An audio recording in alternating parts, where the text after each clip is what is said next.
I guess you have a legal degree, but you're a DJ now. It's time to take A Therapeutic Dose, a prescription-strength reality TV podcast that explores the intersection of reality TV and therapy. Possible side effects may include entertainment, strong emotional reactions, and/or laughter. Here are your hosts, Ramona Ramirez and Margie McGee. Hello, everybody, and welcome to A Therapeutic Dose, where we meet at the intersection of reality TV and therapy. I am Margie McGee, and with me, as always, is my dear friend and co-host. Hi, I'm Ramona Ramirez Higgins. How's it going? Good. How are you? I'm now fixated on, we were chit-chatting before we started recording, and you mentioned you'd done some medicine this weekend, Yes. and that the Housewives entered the chat. Yes, always. Can you tell me single about time. that? I'd be You happy buried to. the lead. Yeah, over the weekend, every once in a while, we have a day where we are able to do psychedelic medicine together in a therapeutic setting. And we had one of those weekends. And even though it was quite a few days ago, I still feel very much coming out of that experience. It was profound, as it always is. And I was what one of my therapists described it as. He's like, Ramona, you've been disorganized. You were disorganized, meaning my thought patterns that are the thought patterns I have that don't serve me, they were shaken up, and that was good. But my point is that we told our therapists, I said, every single time Josh and I sit down to watch a Housewives show, at least one time per episode, I'm like, oh my God, am I like that? Oh my God, am I like that? Oh my God, am I like her? Oh God, am I like that? Because it is a fear of mine. It is a fear of mine would be to be like Lisa Barlow. That would be bad news, is if Josh was like, sometimes you do act like Kyle. Oh my God. I would just run screaming from the house. But you know, that's how I can see myself sometimes. If I'm not having a day where I'm feeling great about myself, I can look at these people and be like, you do that, you self-centered piece of shit. You're selfish and you don't ask people how they're doing. And you just sit there and you talk about your own misery instead of, asking other people how they are, because I'm scared. This is a cautionary tale. It's a cautionary tale. And I don't want to be like any of those people that were on that soundstage on the Salt Lake City reunion part 2 last night. Like, I don't. But anyway, the good news is that Josh's answer is never, yes, you are like them. But, Is that what came up in the medicine session? Is you asking, am I like that? Well, I think I was just kind of like, I talk a lot about, because here's the thing, like, I don't think of myself as being selfish or self-centered, except for when I am having one of those days where I am just like, I am such a piece of shit. I can't do this. I'm a terrible mom. I'm a terrible friend. I'm a terrible daughter. I'm a terrible wife. This is why. Here's the evidence. And I can just have one of those days where those thoughts are going through my head. And I don't want to be a self-obsessed person. Even if what I'm doing is obsessing about what a piece of shit I am, or how I'm doing it wrong, or what I'm getting wrong, or what I could be doing better, or if you had just done blah, blah, blah, blah, blah, then you might be acceptable. Yeah, I am so mean to myself. I have had experiences of being very mean to myself in my own head, So just being in any kind of, just being in the same corner of the store as any of those women, with my behavior. Like, who cares how the self-centeredness is manifesting? It's like, I don't want to do it. I don't want to be there. And I also have to give myself grace that I'm a human, and we all have these traits at some time or another. No doubt some of these housewives that we talk about have self-hatred on the same level that I do. It just manifests in a different way. They might not say, like, I'm experiencing self-hatred today. This is how I'm beating myself up. Well, often, don't they say that, like, self-centeredness, like, hating yourself is the same as exalting yourself? It's just like, I'm the piece of shit that the world revolves around, because everyone's right. so concerned with how shitty I am, or so unconcerned with how shitty I am. Like, I'm so special in one way or the other. Yeah. I guess my question is, did you emerge from the medicine with some angle on this that felt new or helpful or Oh my God, always. Every single time, the what? entire time. What was Yes. it? Share if you can, or is it too personal or kind of abstract? It's just little things are becoming very concepts that I have been intimately familiar with for over half of my life, like accepting what is versus what isn't. Like that is one of the big things that came out of Saturday. Like I fight things. I don't like it. I fight it. I was rear-ended and the guy drove away. Well, that sucks. I'm not going to accept that.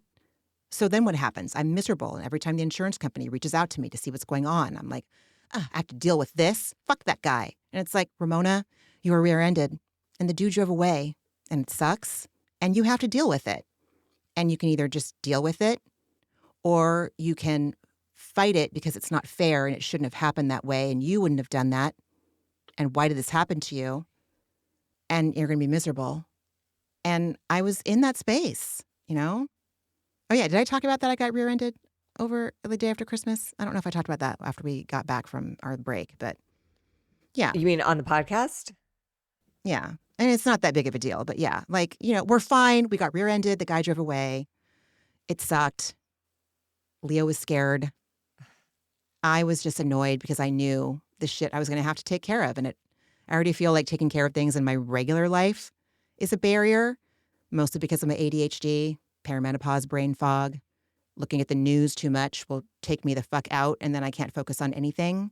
So, yeah. But basically, I was told that I am not like a housewife. That is so affirming. I hope you really received that. Yes, I absolutely did. Okay, good. I did receive it. And there's also, I'm not a better person because of what I'm doing than what those people are doing. Like, I do feel like I'm like, are you sure I'm not? Are you sure I'm not? It's like people probably would want to be around me more, hopefully, than they would want to be around someone like Lisa Barlow or whoever. I don't know. Am I making any sense at all? Yeah.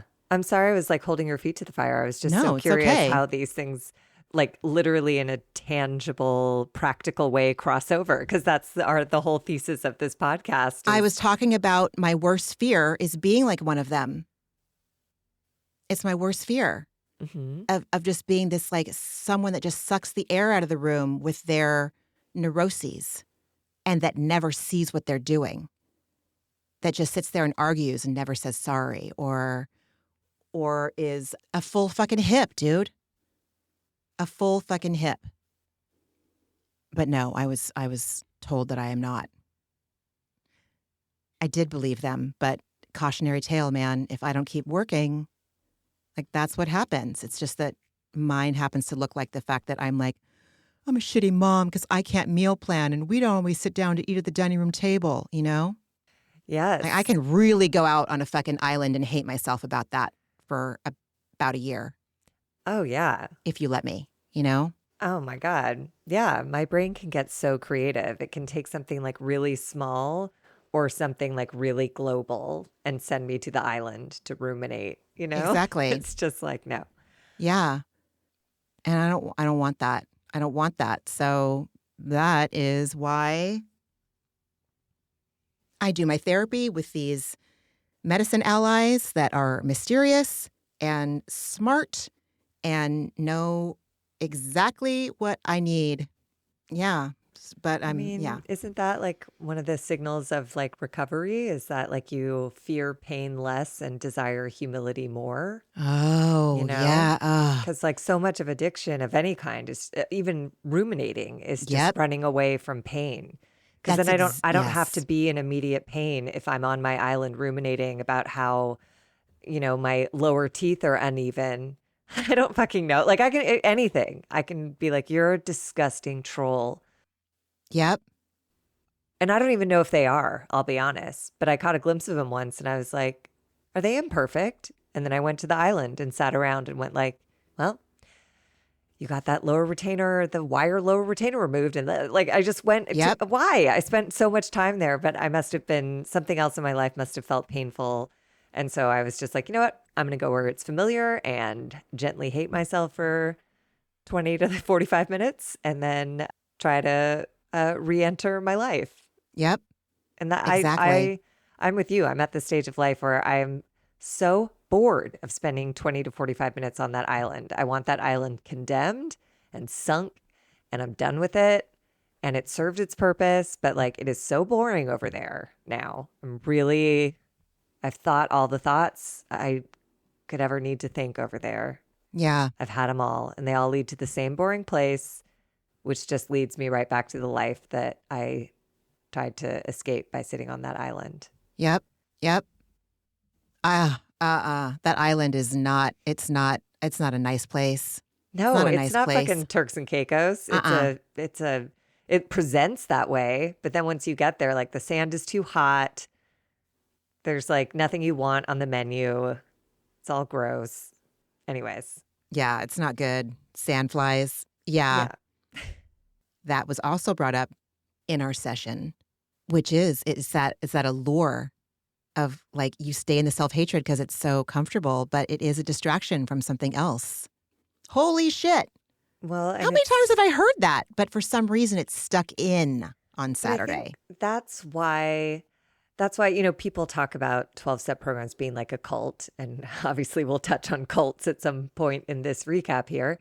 But I do really think that for someone like me, I need that brain pathway cut for me over the course of decades to finally hear, like, I literally heard for the first time, and I've been in 12-step rooms for 25 years. I was in some meeting where they were reading literature, and the line was, pain is the price of admission to a new life.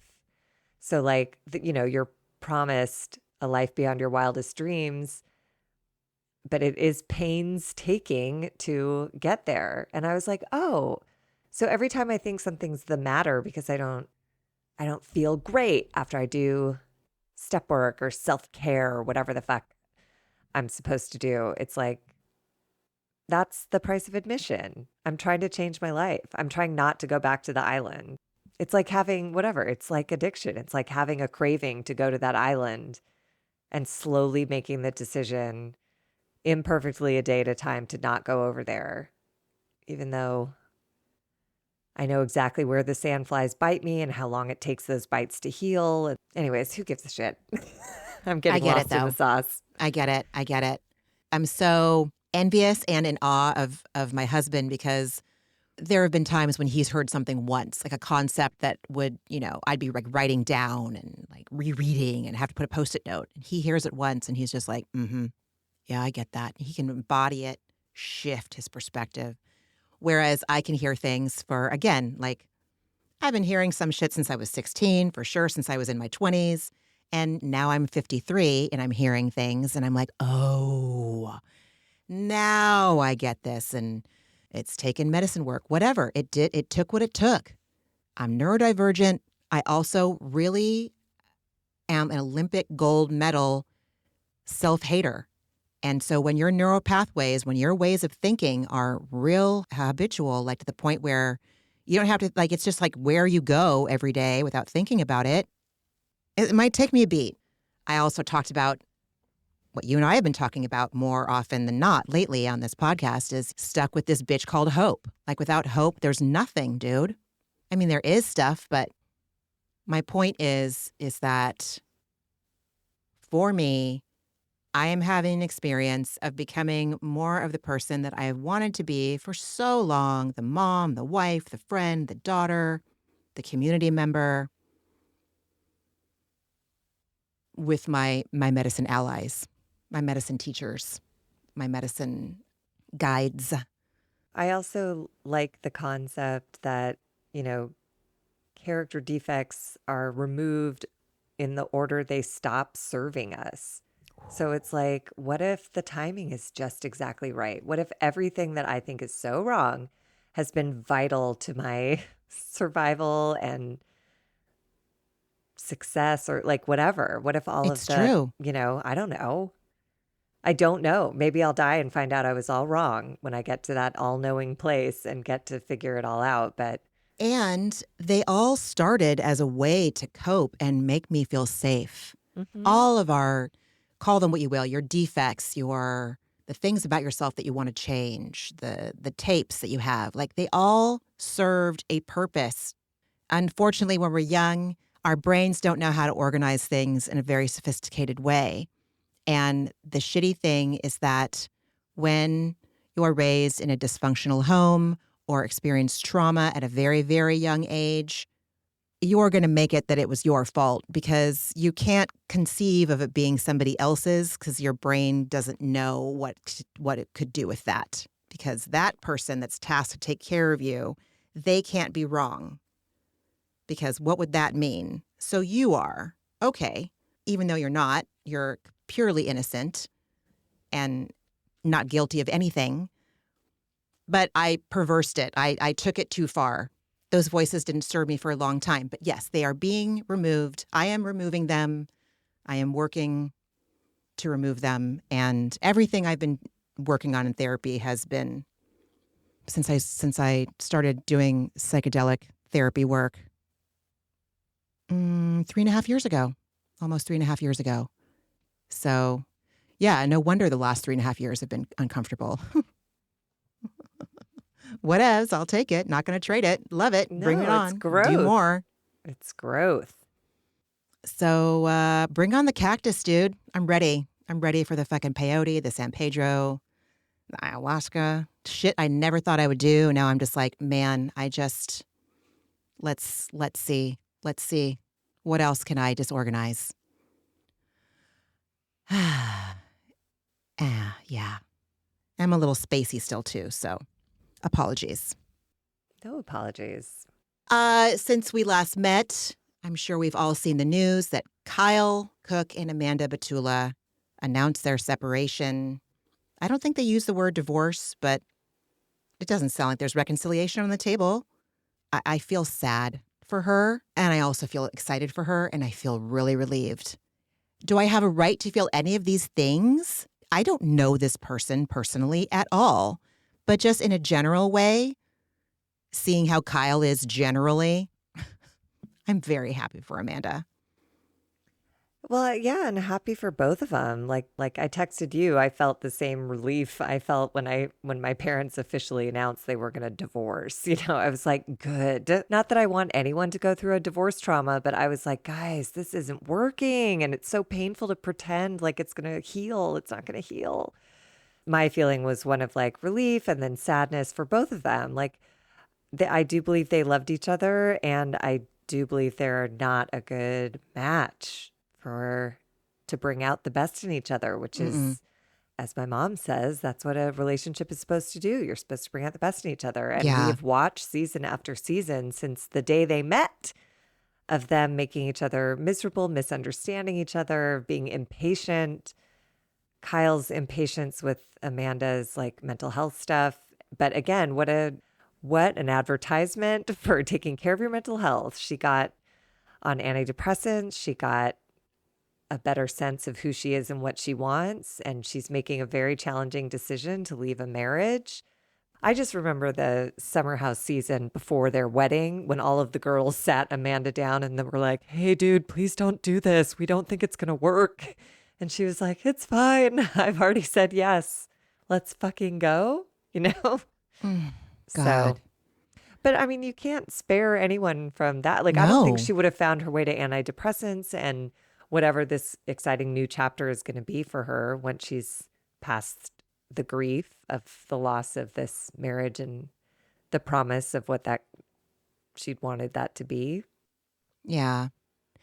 And then, relevant to the franchise we're talking about right now, the Bravo Docket, which is another Bravo podcast hosted by two lawyers who break down the myriad lawsuits and legal troubles of all the Bravo celebrities. They released an episode about Britney and her ex-husband. He was the one that caused all the issues between Britney and her children. They released that episode, and I have not listened to it yet. I don't know if I'll be able to stomach it. We'll see. It's not going anywhere. I'll listen to it when I'm called to. But the reason why I wanted to mention it is because when I was reading about what they talked about on it, and what Brittany went through, it's context. It's really relevant context. And she's so frustrating. Brittany is so frustrating. And it sounds like the stuff that she endured, that she suffered. She was victimized by this terrorist under her roof. It just lends context. It's fucking complicated being a human, dude. It's complicated. And I can sit here and say I would never do what she did, and I haven't done what she's done, especially in regards to her children. And I don't know everything. I don't know everything. Just because she went through horrible things doesn't mean that I understand her choice to be with Jared. My knee jerk is to take Olivia's side in all of these things, but there's always more. There's always more that we don't know. So I'm just offering that in case anyone's interested to listen to more about Brittany. You can do so on the Bravo docket. Yeah. Honestly, this part of the reunion, I have had my fill of Brittany. Yeah. And I do have empathy from where she comes from and how that shaped her. But I don't know if she needs to be a housewife, man. There was this like groundswell of like, give her a snowflake. Like during BravoCon, everybody was like, she's what a season. Oh my God. And then this reunion, I'm just like, oh my God, stop. Yeah. Quit it. But she really made me sad when she left. All I saw was just a child in a grown-up's body leaving a stage, using very childish language. And even her posture and the way she stomped off and turned around and yeah, it's like, exactly. Oh my God. To me, that was just unbridled, just uncut trauma right there. Yeah. Oh, man. Shall we Bless get you, into change it? me. Yeah, let's do it. So we're talking about the second installment of The Real Housewives of Salt Lake City, Season 6, Reunion Part 2. We pick up where Angie's got her scroll. Oh, Angie. I get so uncomfortable seeing people try hard. And the scroll, and it was on like, the distressed papyrus. Bruh. She's just upping the reunion game. We've gone from folders, binders, poster boards, and now she's like, here's a scroll. And I did think the information on the scroll revealed that Lisa Barlow's phone number is attached to the Twitter account that has been trolling Angie for years. And the account is called Candace Story. And I believe it. I believe that Lisa has created this account. I believe that she's posted all this crap. And I believe they traced it back to her phone number. And I'm not surprised. I don't really care. And I don't know what to say. I was like, cool Murder, She Wrote episode. But like, I don't fucking really care. Because like Angie told us how she figured it out, that Candace Story watched something that Angie had posted online about Electra's birthday, but she noticed that Lisa Barlow had not watched it. But Lisa Barlow contacted her to say happy birthday, Electra. So Candace, and I was like, great. We did the Matlock piecing together of the facts, and I fully believe Lisa Barlow has a troll account. And at this point, I'm Andy Cohen. Everyone starts arguing, and I'm ready to storm off the stage and just be like, stop it. I'm done. Quit it. It was funny when he starts walking off and she just puts her arm up like, see what you guys did? I was all, your mouth just stopped working like 3 seconds ago. And you are part of why he's walking off this stage, ma'am. Every last one of them just screaming, you're crazy. It wasn't my number. You're crazy. I was just like, oh my God. Everything I had about our reunion. And Andy went through those phases of like, he tried to get control like a normal adult. Then he started screaming like, stop. Then he just went dead inside and then fully dissociated and then just stood up and left. And I was like, I recognize those stages of acceptance like you were talking about. Like at a certain point, it's like, oh, it's not going to stop.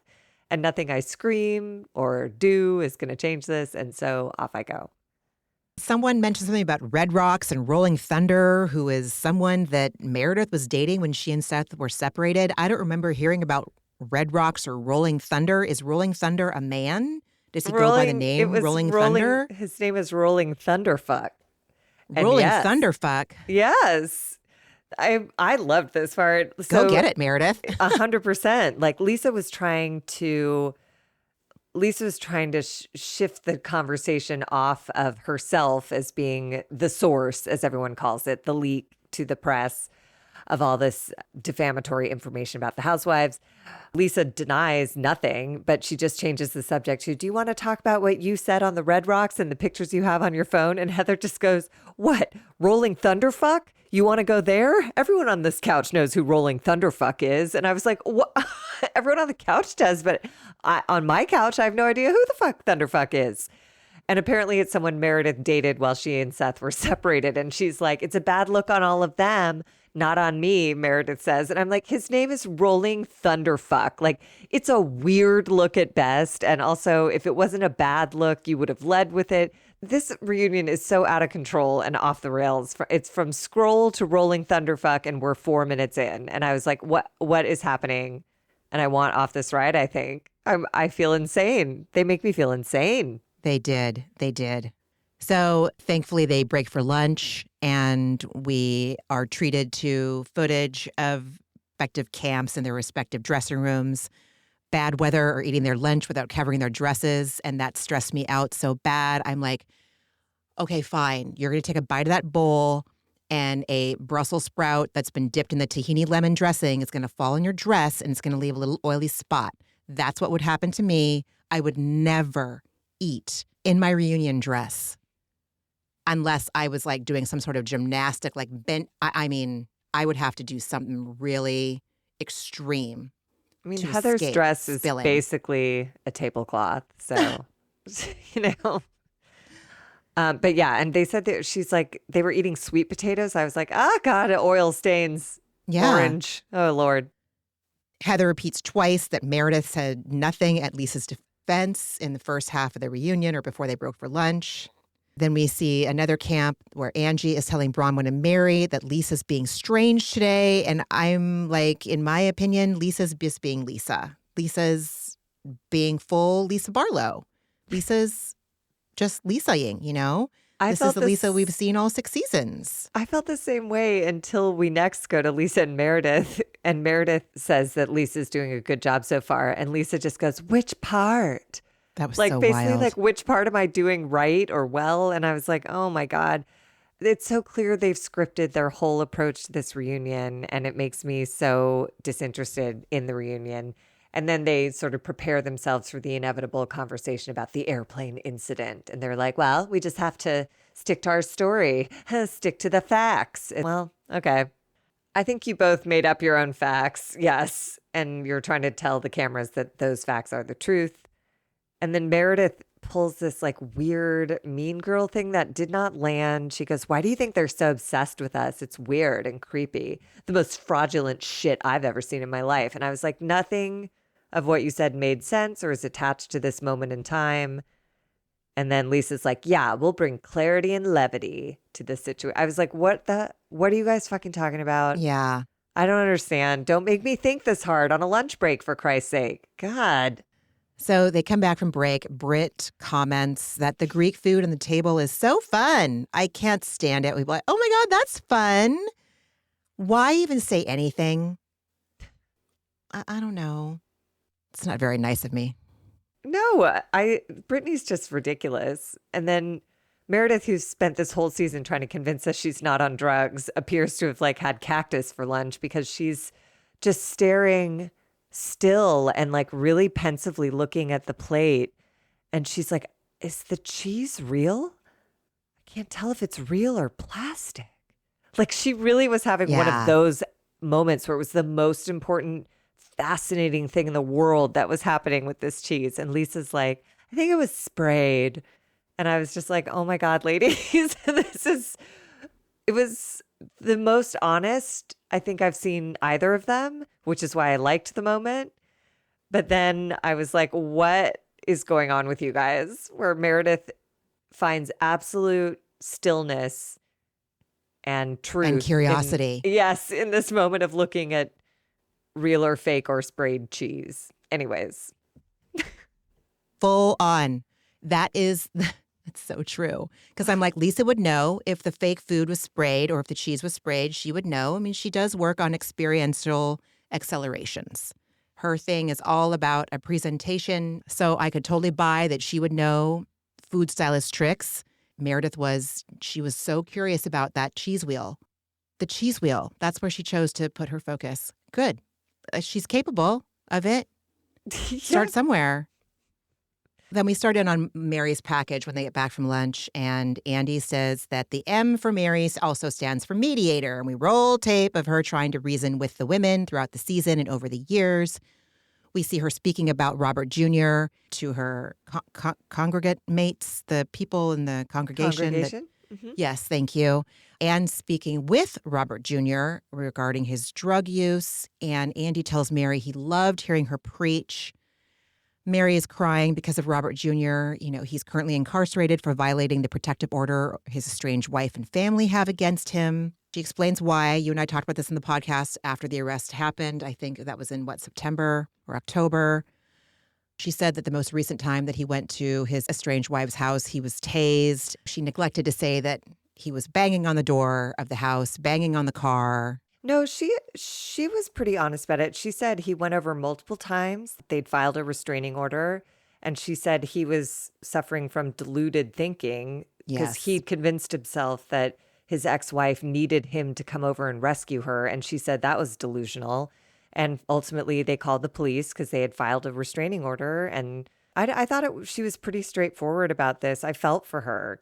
I have a family member who went to prison and was turned in by a family member. And like, it's really painful when you know the right thing to do and it's going to cause, in the moment, terrible pain to someone you adore. And she said, while she's so sad her kid is suffering in his addiction, she's relieved that he's somewhere safe and he's sober and he's alive, because he's on such a road that, anyways, I've talked about it a bunch.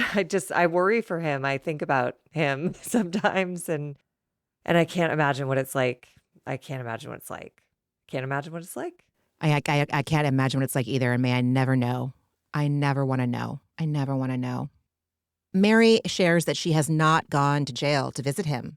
You know, she said that would be weird. That's weird. The thought of going to visit her son in jail. And my gut says, like, my knee-jerk reaction is, how could you not? But at the same time, like, I can't imagine. I don't know. I don't know. I don't know. I don't ever want to have to think about that. And she said apparently it's not a visit, a face-to-face visit. It's through the glass, and like, I don't know. It just seems it's all bad options. Not seeing him is a bad option. Seeing him through glass is a bad option. But she does say they talk daily on the phone, and that she's basically just telling him about this situation. She says, I'm basically just preaching to him, and that if God is allowing this, then it is for your good. This will help you change, and you got to change. And Andy just asks, is it your hope that he'll be scared straight? And Mary goes, yes, of course. And I was like, well, good for you. Good for you for going head on.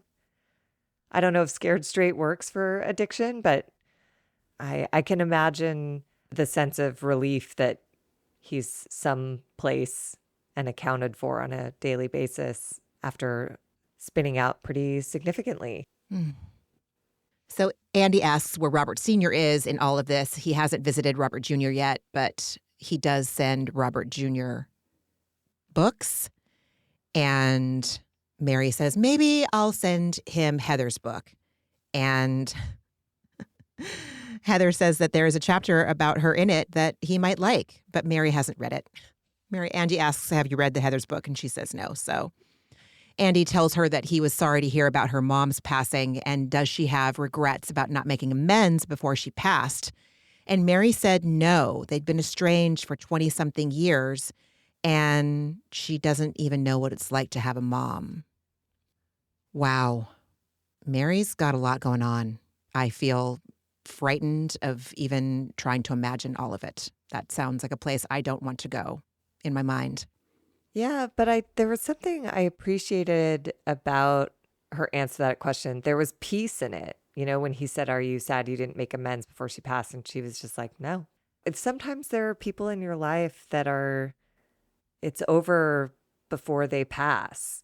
I don't know. I don't know what went on between the two of them, but it did not sound healthy. And it seems like the most peaceful way for both of them to exist was not in one another's lives. Yeah. I think I've either blanked out on or like purposely forgotten what I watched in the documentary. None of it's good. as the ladies say, when Andy brings up the documentary, they're like, there weren't any bombshells. I mean, to me, it didn't feel bombshelly. It just felt like everything was fleshed out and it wasn't good. It was not good at all. And it did not paint her in a favorable light. And I have a really hard time talking about her because I'm not sure why she has a platform. It's all very messy. Let's just say it like that. Like, it's messy. It's so messy. It is, but everything's messy. And I feel like the platform at this point is of service to parents with children who are suffering from addiction or kids who are in addiction. And I hear like, what you're saying. I'm not sure. I'm not sure yeah, yet.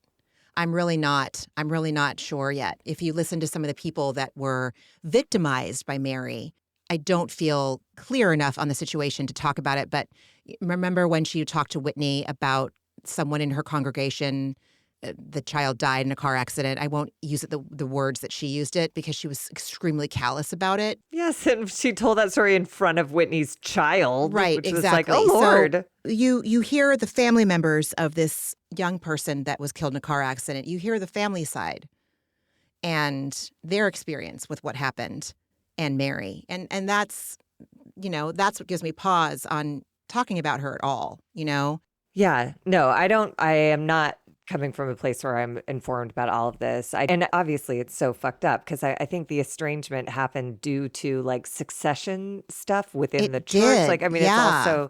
it's all so fucked up and crazy, but In that um, regards, that's why I did not get a sense of peace from Mary. But I could be projecting. I didn't get peace from her when she talked about not making amends with her estranged mom. I feel, and I could be completely whack right now with what I'm about to say, I feel like someone that was really close with God, like in a way that is truly spiritual and clean. I feel like there would be sadness. There would be something about not making amends with your family. I don't know, man. I cannot pretend to even understand. I cannot pretend to understand her brand of dysfunction. I can only understand my brand and project. But in regard to the documentary, Andy brings it up, the docuseries, and Mary says it did hurt her to see that it was coming out, but she's been through a lot, but she's tough, and she added it to the pile of the other hurts in her life. And I thought that was really like, oh God, she is not well. I was so uncomfortable watching her victimhood when she said that. It sounded like there's a lot of work to be done. It's not my business when or if she does that. I guess I'm in a headspace. Like, I definitely don't appreciate. Like, I remember hearing when that tape was released of her chastising her congregation for not giving her enough for her birthday. I get that. But like you said, things are messy. And I think I'm just so fixated on her son. But I love that you can see that. I love that you can see that though. I just see in her like the same pain I've seen. I don't know if anything else matters to her right now, and I don't think that's right, or I'm not condoning that. I'm just, like you said, I don't ever want to have to be in her shoes, but I can imagine if I was and someone I loved was in jail and suffering from addiction and on a really hard path. Even when he gets out, there's so much road ahead. I don't know if I'd have the bandwidth to like think about anything else. Like, I don't know. That's I don't really know. fair. I get that. But it doesn't take away. It's a big old fucking mess, dude. But I did think there was something to her saying that Utah, a lot of what was said in that documentary may have to do with Utah being unfamiliar with Pentecostal church traditions and with Black churches in general. And I Fully could think see that is that. probably a fair statement about Utah. There's probably some, what is it? Contempt prior to investigation kind of Sure, shit going on. absolutely. Just like, that's different. No. I did find it interesting. I just found it interesting. I wasn't sure what to make of it, but I did find it interesting that the majority of her castmates up there were like, this is all old news. There were no bombshells in that. Like, they were just like, and they're closer. They live there. They read the news. I don't live there. I watch this show once a week, once a year for a few Yeah. months. And that was interesting, since especially because Lisa and Whitney were the ones who originally brought this cult idea to air last season, wasn't it? Or was it longer ago than that? Yeah, it's been longer than that. Yeah. Yeah. Mary and Brittany have a little bit of a exchange. Mary says that she didn't care for Brittany saying she's unchristlike. Brittany apologized and says, no, it wasn't Christ-like for me to say this in the first place. Mary doesn't really accept her apology. She kind of shrugs around it and says, I'll never like you. I'm never I going to like missed you. that. Was that like in the Peacock Extended It was in the Peacock version? Extended. Yes. Oh, That's what I took notes on. Yes. gotcha, Yes. gotcha.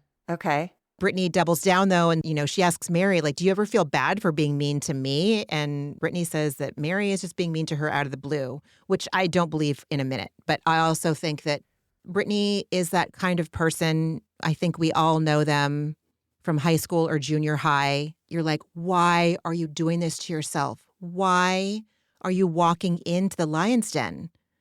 Like, everyone makes fun of you, and yet you're going back for more. Like, why are you doing this, Brittany? And I think it's a choice. And I also think it is that she's just very Arrested Development. Whoa, Brittany is not a pleasure to watch. Like, Barlow is so fascinating. If I'm in a bad mood, though, I hate her and I fucking hate her and I'm frustrated and I'm impatient with her. If I watch her today and like last night, she fascinates me. I'm repelled, but I'm fascinated. And I'm like, I don't want her to not be on the show anymore. Do you know what I'm saying? If Mary and Yeah. Brittany were on the show anymore, I'd be totally okay with it. I think if Meredith wasn't on the show anymore, I'd be okay with it too. But Lisa, she's an iconic housewife for a reason. I could even stand without Angie. Like, I'm over the shtick. Like, she's very contrived. Heather, the same, very contrived. I don't know that I'd want Whitney to leave, and I don't know that I would want Lisa to leave. I don't know that I would want Bronwyn to leave. I don't know if I believe a lot of the things that come out of Bronwyn's mouth anymore. I have to take myself to task for believing anything that any of these people say on any of these fucking franchises that, again, I watch once a week. Anyway, a viewer tweeted that Mary was right about Meredith not sticking up for Lisa on the yacht trip. And Meredith said, listen, I just couldn't speak up on the lawsuit because I didn't know anything about it. She thinks we bought that, but I'm about done with Meredith because, like, at least Lisa Barlow occasionally has a hot mic moment where she calls her best friend a whore and that reveals that she slept with half of New York City. Meredith, like, is just so, everything relies on semantics. Like, at some point, she even says to Heather's like, you haven't said one honest thing tonight. And she's like, well, it's day. So, yeah. And it's like, oh my God, everything is so just like, not that, but this. Great. That's not the point of the question. Sorry, Meredith. I guess you have a legal degree, but you're a DJ now. You don't need to read the legal briefs to support your friend if that's what you believe in. And also, you could say, I don't believe in her innocence in all of these cases. She's my friend, and I'm also unclear on what like, you could say something as opposed to like, I'm a lawyer and I didn't read the brief, so I don't comment. Right. It's like, I don't, Right. Okay, then congratulations, get off my TV. So Lisa sticks up for Meredith and says, listen, we're good friends. Mary says, oh, now you are? And Lisa's like, yeah. And Mary says, even though you said she sleeps with half of New York, basically Greek chorusing every single person that watches this fucking show. Yes. And thank God Andy was there to parrot that later. Exactly. So like Andy and the castmates on that stage, their faces say it all. They are into the fact that Mary said this, as were we all. And Lisa goes off, I'm motherfucking sick of people bringing that up. I'm frustrated, or however you say it. You say it how it's spelled, you idiot. It's frustrated. What do you mean you don't know how to say that word? It's not complicated. You know how to say from, like, it's not that hard.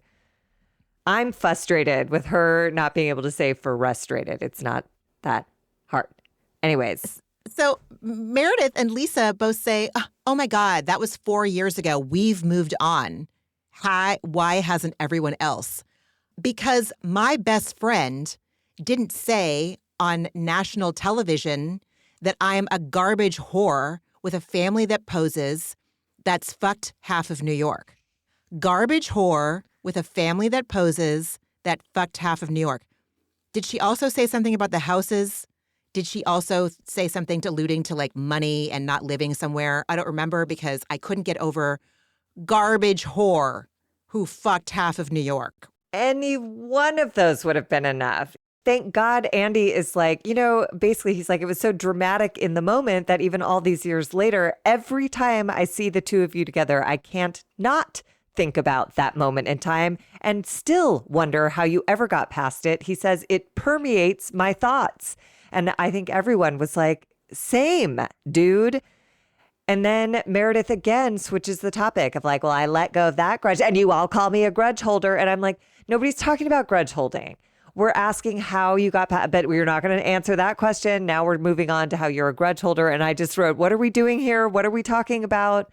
It's so frustrating. It's so frustrating, or however you say that. Yeah, it doesn't work like that, Meredith. You cannot square peg into a round hole with this one. But she does it for everything. Their coping skills, like I was talking about mine earlier, they are too uncomfortable with the fact that I'm projecting. If I'm Lisa, I'm like, I cannot fucking believe I said she is a garbage whore with a family that poses who fucked half of New York. I can't believe I have to live with that.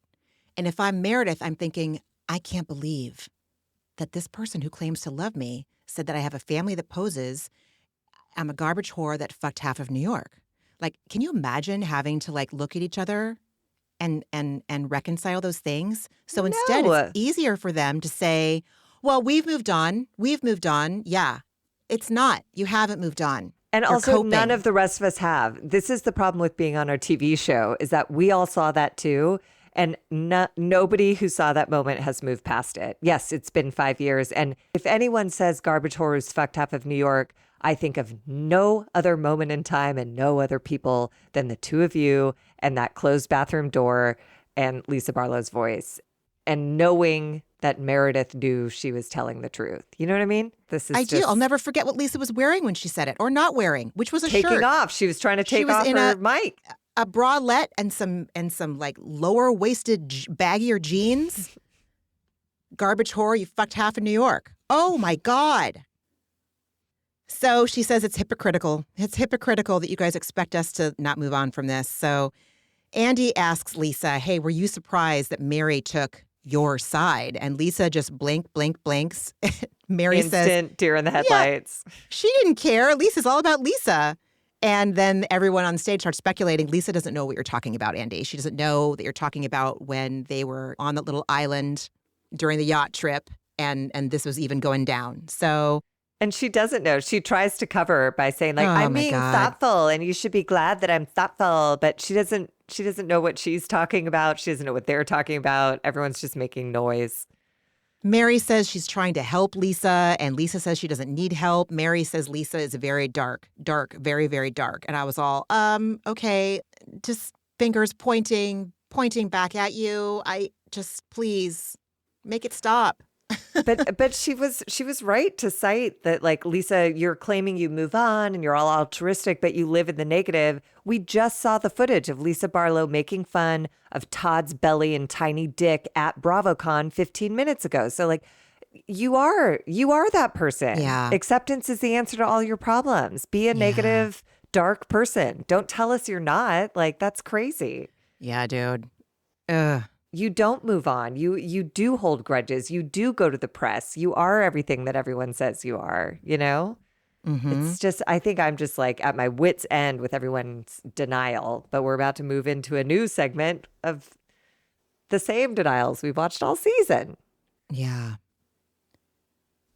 So we go into the flight from hell package and we see footage of what led up to the flight, which is Uni getting tossed in the sea, the cast commenting on what happened on the plane, all of that stuff. Andy asks Meredith and Brittany, where do you guys stand today? And they both said, like, we don't stand. It's not good. Things have not repaired. We have not moved on, basically. Brittany, again, thinking that she's, Oh my God. This is where I was just like, fire her on the spot for this alone. We have more that comes later where I'm like, confirmed that this girl should go, but good Lord. Yeah, she says she brought the TikTok up about Seth's alleged infidelity because she's a girl's girl. But then she also called it shady. Like, she's just all over the place. And then it really goes to hell when she does an impression of Meredith speaking in the way that made Brittany say that Meredith appears to have seizures. And then she tries to buy it back by claiming she was triggered because her daughter used to have seizures. And then she also claims it was just a joke in poor taste. And I was like, all of this is disgusting. and she's giggling as if it's like cute and funny. And I'm just like, this is all, you're so unsympathetic. The more airtime you get, the more unsympathetic you become. Oh God. That's what I'm saying. Like when she's that person that you know in middle school or high school and they're just like walking into their own demise, you're walking into the dumpster fire, but you're the one lighting it. Yes, you're right. She lit the match and threw it in the dumpster and then she diving in. It's crazy. Yeah, the whole thing about the seizure was truly, It was it was atrocious. it And she was, really took her time acting it out. And I was like, oh, this is unforgivable. And I think I said last week even that I was wondering if Brittany was angling for like a Broadway career out of this because she does have a lovely voice. And I was like, that would be a nice, but she is officially, she's so unlikable. I just, yeah, she's making some choices that I'm grateful that I'm not making those choices. Andy asks why nobody recorded the outburst on the phone. He has a theory. I really wanted to hear it, but Heather says she does too and tells them that Whitney told her on the break when they were eating their lunch, not spilling on their clothes, that she basically told Heather, I'm sorry, my only regret from this season is not recording that. And Heather basically says, sorry, but what kind of piece of shit person would we be to record what was happening? Like we've seen Meredith's behavior before that's been similar to this, and we were just tolerating it until we landed. And a viewer asked Heather, okay, well then why did you record Lisa Barlow freaking out about her $60,000 ring in the bathroom a few years ago, but you don't and want to record delighting this? in it, And delighting in it. Yes. Hey, hey, viewers, can you hear this in the background? What a fucking psycho. Can you die? Oh my God, she's free. It's like, oh, Heather, you are ass. Then Andy finally shares his speculation, which is last time someone recorded them, which was Brittany last season, Meredith flipped the fuck out in that Sprinter van. Heather tells Meredith, I understand why you were so mad at Brittany. I was on your side, but it kept escalating and escalating and escalating, and then it tipped. So then she and Meredith argue about whether or not Heather was on her side, team nobody. This is so exhausting. Reunions are exhausting, no matter the franchise. They are. And it's just the whole point of this is being missed. And Meredith is getting her way by drawing people into fights that have nothing to do with the facts that Meredith was wasted and out of control. You know, we just keep getting away from that. And Meredith at one point even says, and God bless Andy for being right on it. Meredith was like, you know, well, there was a producer right there. Why don't you ask her? And Andy was like, she was seated in a different class than you. And she was like, oh, well, my point is I didn't shake a seat and I didn't spill wine. And I was like, oh my God. She's literally just trying everything and then just talking fast if it doesn't stick. Ugh. Oh my God. So frustrating. Yeah, Heather tells Meredith, you know, it's so weird that you can recall other things with such accuracy, but there's no recollection of what happened on this plane. And Meredith tells Heather, you've screeched at me for 2 months. Heather says, fuck you. Our friendship is over from this moment on. Heather tells Meredith, I've had your back for years.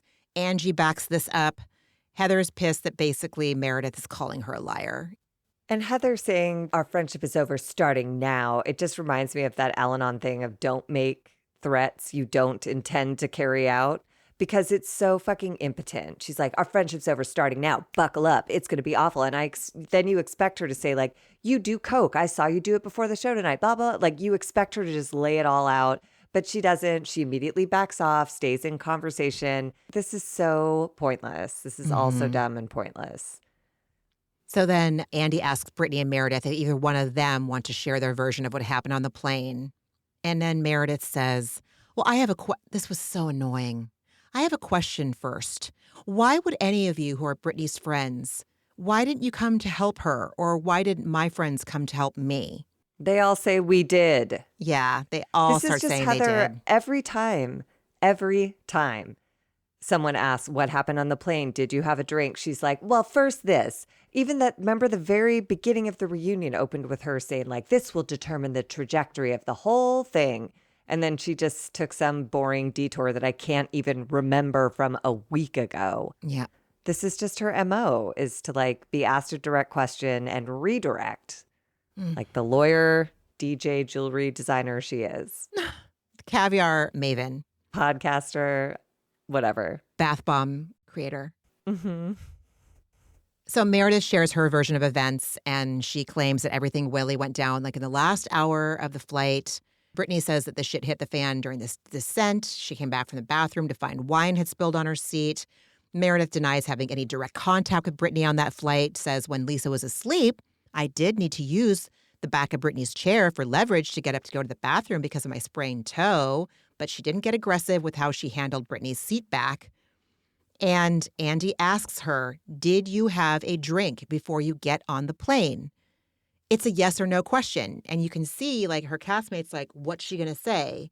Because we know she did. We know we all had a glass of They're all fucking... nodding. They're all Right. nodding yes. Yeah. Meredith again says, let's backtrack for a moment. And then she tells us the backstory of why she has a fractured relationship with Brittany. It has to do with bigotry. So basically what happened is there is a man that goes by the name of Hunter Allen. He owns a nail salon in Salt Lake City.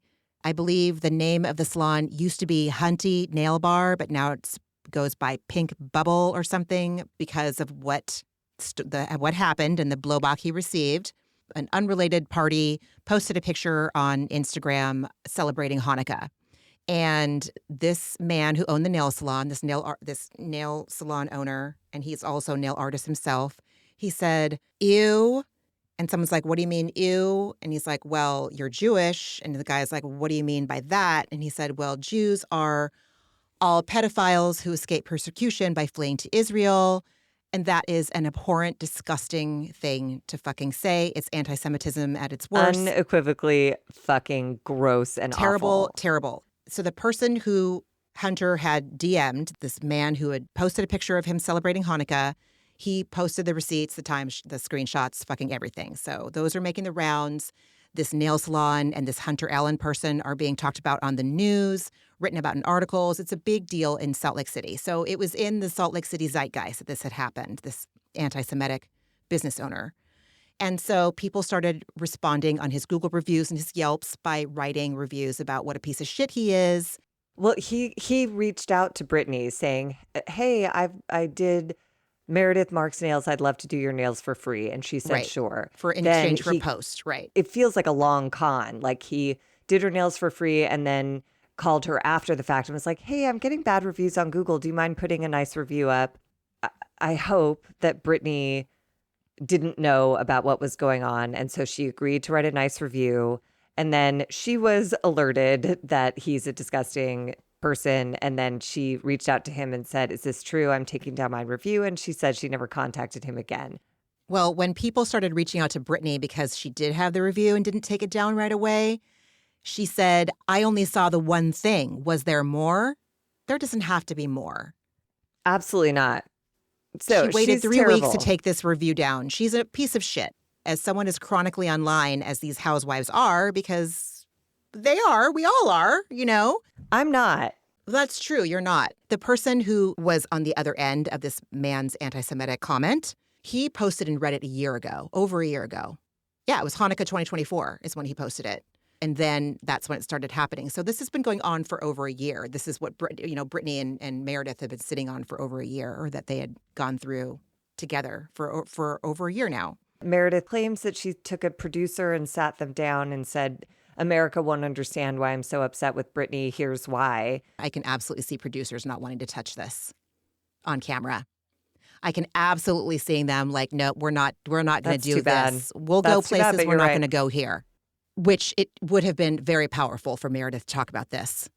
Yeah, it's a third rail, and you're probably right. What a bummer. How sad. She finally took it down, but yeah, Meredith was resentful. They hadn't dealt with it yet, and then they had to start working together on that RV trip. And Meredith is like, people are not going to understand why I'm so mad at her right now. They're not going to understand my seething resentment at this person that is complicit in someone's disgusting anti-Semitism. Yeah, and she's right. Like she started crying saying this man was in her home. And He was like in her home. that's a pretty violating, disgusting feeling. Like what's so weird here is I completely validate everything Meredith is saying and feeling, all of it. The question was, did you have a drink before getting on a plane? And basically she said there's a bigot in Salt Lake City and Brittany supported him. Yeah. And it's like, well, yeah, so now the focus is clearly going to be on the bigot and on Brittany. Yeah.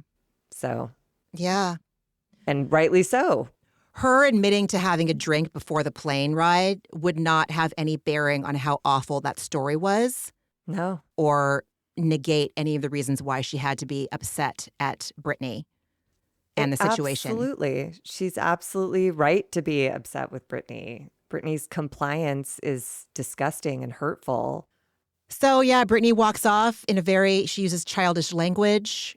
I'm not saying she's being childish. I just mean that she takes on, like it's something in her, either by choice or by habit. She reverts into a childlike persona and, like, I'm not a victim. Fuck you guys. And just like the way her manner, everything is very childish and very immature and not like a grown up standing in their strength and power. And it was uncomfortable for me to watch. Yeah. But if it's working for Brittany, it's working for Brittany. And I don't know, man. So, and that's where we leave off. There's one episode left. What else did you watch this week? I am still watching Gossip Girl. I'm heading towards I think I'm 3/4 of the way through season 5. So I've got 25 episodes left, maybe. Oh, that sounds like a whole lot. I can't quit it. Can't quit that Chuck Bass. I finished The Beast in Me, which was really good on Netflix. Thriller, psychological thriller. Watched some basketball, watched some Laker games. Potomac, Beverly Hills. Oh, Beverly Hills. Wow, Amanda, I am so grateful. There, but for the grace of God go I, in that I don't just show my whole lying, grifting ass for everyone who watches Bravo to see and be real arrogant while doing it. I couldn't be a housewife, Margie. I couldn't be a housewife. God, no, certainly not a Beverly Hills one. Yeah. Although, Bravo, if you ever do a Housewife Psychonauts, hit me up, dude. Yes, I'll do that. I'll do that housewife show. That would be amazing. That's never gonna go. That's never gonna go. I mean, all of the housewives could use it. You could The real guide Psychonauts of the Bay Area. Or you could guide the existing housewives through I can some do it. consciousness expanding exercises. Yeah, I don't know, man. I don't know if they're up to it. Watched some old Roni, I think season 2 of Roni, and rewatching Summer House with Josh. Oh, We're about to hit the when Luke comes, Luke and Hannah. Yeah. Oh, wow. Yeah, we're about to start season 4. Mm-hmm. How did Josh take the news about Amanda and Kyle based on where he is in the Summer House trajectory? He was glad. Okay. Like, he doesn't understand it. Every time we sit down to watch Summer House and Kyle's, we just look at each other like, how the fuck is this guy such a douche? And guys like Kyle are my husband's least favorite type of dude. Josh does not do well with a personality like Kyle at all. No. Yeah, I think he was happy. He was glad to hear it. Yeah, that's it. How about you, friend? I watched a ton of football. We're winding down to the end of football season. The last college game of the year was this week, and it was great and so emotional. And again, sports is the original reality TV. So it was Indiana University versus Miami. The Indiana quarterback and everyone on that team, they've never won a national championship. The Indiana quarterback was refused as a walk-on at Miami, went to Indiana with a bunch of other riffraff kids who were not chosen for any other big school. And the fucking Bad News Bears won the game, and it was hard fought. Miami showed up. They were incredible. It was a great game. But the quarterback for Indiana at the end was reduced to tears. He's like, it's just a full circle moment. Miami wouldn't take me as a walk-on and I'm in their house beating them. And it's just their kids, and it's so emotional and it's such an underdog story. And it was really great. And then, professional football is peaking right now with playoff games, so I watched a bunch of that. And then I finally got, I didn't get caught up on Potomac, but I watched the most recent episode where they were in Kemosabe and Aspen and Mauricio showed up. I was like, what show am I watching? But it was great. Vanderpump Rules, again, I'm really enjoying it. It's so micro. That age, this city, and that's all that matters to these people. And there's something comforting about that. And yeah, I watched Southern Charm, I watched Beverly Hills, and I think that's it. And what was your antidepressant this week? My one and only dear darling son is in his last few days of being a single digit age. And I am having a profound experience being his mom. I started crying around December and it's not stopping and I love it. And it's also heartbreaking and it's what I want, obviously. And it's also just like, oh my God, you're leaving little kiddom. So just being present with him as he approaches his 10th birthday is an antidepressant. It's full of life. It's painful parts of it, but it's also beautiful. So that's why I'm categorizing it as that. And then getting to do medicine at all is amazing. Getting to do it with my life partner and husband, getting to share this special, life-changing, transformative, spiritual experience with someone, having this shared experience with someone, the shared profound experience with. What the fuck? Did I win the lottery? Like, is this really my life? This is what I get? Wow. So I am just blown away. More in love with my husband than ever and more grateful and appreciative than ever that I get this special thing. It's very precious. So, yeah. That's amazing. Yeah. How about you, friend? You know, in 12 Step Rooms, in the promises, it mentions no matter how far down the scale we have gone, we will see how our experience can benefit others. And at a meeting at the end of last year, I ran into someone who I've known for quite some time and have never seen in the rooms. And this person has shown up new because of a very intense personal trauma that has befallen this person, and I have experience with such a thing. I've talked about my experience with this on stage and stuff. So it's comedy to me. I'm so far removed from it, but at the time I have a deep connection to how painful and devastating it was. And so I've been able to talk with this person quite a bit and check in with them as they navigate their way through, betrayal and heartbreak and all that stuff.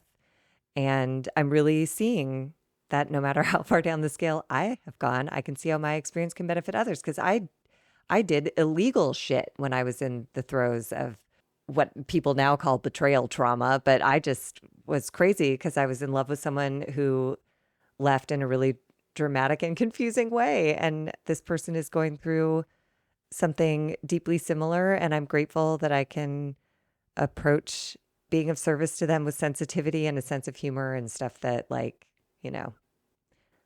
don't know. Anyways, that's maybe it. You'll see how your experience can benefit others. That's so amazing when you can be a refuge and a haven to someone on the other side of it. That's powerful. It's profound. It's everything. It's human connection. Yeah. Speaking of human connection, I have to go to Portland next week. My mom's having surgery and I'm flying up to help take care of her and be with her. And so I don't think I'll be able to record next week. I don't think I'll be able to. I'm going to be with my mom. And as much as I don't like to take time off, yeah. Yeah, no, we talked about this. It's a first things first. And it is so clear what is first here. And that is your safe travels to be with your mom and your mom's emergence from surgery and whatever care she needs or wants from you after the fact. So, yeah, that is for sure is priority number one. Yeah. So I don't know if we will be here next week with another episode rounding out the Salt Lake City reunion, but yeah. So just in case you don't see an episode from us next week, that's why, because I'm going to go up to Portland, take care of my mommy. and be with my sister. I think I'm kind of like in denial that this is happening. And also, I don't know what to do beforehand. Like there's nothing any of us can do, but just, she's getting her nest ready for when she's done. And I'm glad I get to return the favor. My mom has taken care of me after multiple surgeries now, and now I get to do the same thing for her. So I'm very grateful for that. Don't like it. No, Don't like it. It's uncomfortable, but I'm everybody is uncomfortable. doing everything right.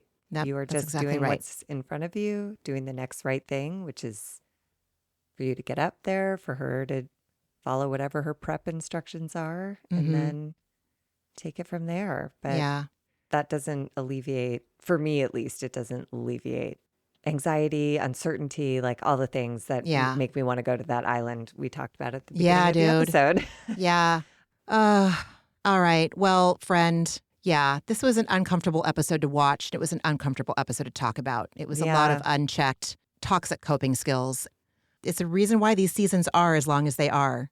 You can take it. And by the time the reunion's done, you're like, okay, bye.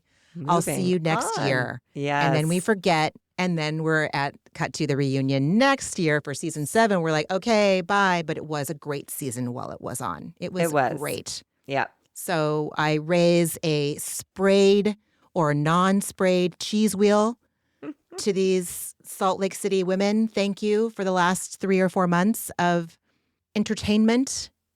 Go with God. Thank you for showing me what I don't want to do. Thank you for showing me why I need to stay in therapy. Amen. Oh, all right, everyone. Take care of yourselves. For real.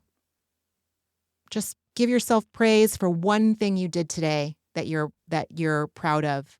Or even if you're not proud of it, like, you know what? I did do that. I did show up for myself when I drank that glass of water. I did show up for myself when I did that 1 load of laundry. I didn't do 5. I did 1, and that's okay. I did the 1. I fed myself. Good. I was kind to my family. Good. I let that person who cut me off go. Whatever. Protect your peace in any way you need to do it. That's all I got to say. Yeah. Everybody, take good care of yourselves, and we will talk in a week or 2. Yeah. I love you, friend. We'll Love you talk too. soon. All Okay. right. Bye, everybody. Bye. Ramona and Margie are Obviously not doctors and do not provide medical advice. Their content is intended to be used for entertainment purposes only. It is not intended to be, should not be interpreted as, or used as a substitute for medical advice or a diagnosis of any health or fitness problem, condition, or disease, nor a recommendation for a specific test, doctor, care provider, procedure, treatment plan, product, or course of action. My mom isn't a doctor.